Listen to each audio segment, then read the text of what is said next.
Pakalbėkim šiek tiek apie makiažo priemonių, tai yra įvairiausių šepetėlių, beauty blenderių, kuriuos naudojame savo veidui švarą ir jų plovimą. Siūlome savo elektroniniai parduotuviai muiliukus, kurie yra skirti būtent makiažo priemonių išvalymui, išplovimui.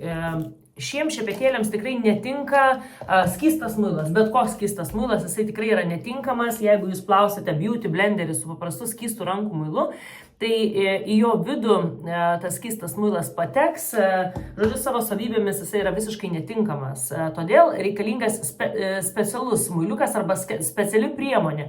Tai mes savo elektroniniai parduotuviai tokį turime. Ir jis yra būtent specialiai pagamintas, brandintas, štai taip jisai atrodo, brandintas muilas, be jokių kvapiklių, tinkantis visų tipų odai. Tai netgi jeigu jūs norėsite nusiplauti savo veidą, tai šis muiliukas jums tikrai tiks. Tai tinka tiek makiažo priemonėm išplauti, tiek ir savo veido odai.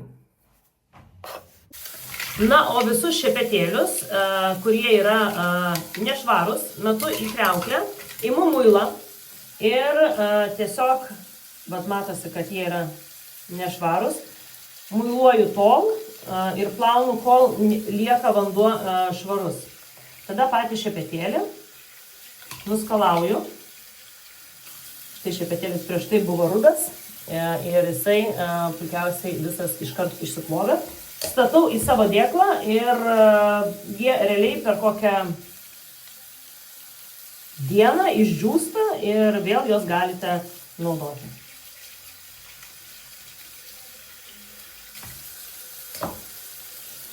Taigi beauty blenderis išplautas, šepetėliai išplauti. Per naktį, per dieną jie išdžius ir galima bus vėl iš karto juos naudoti. Taigi būtinai naudokite muilą, kuris yra skirtas jiems plauti.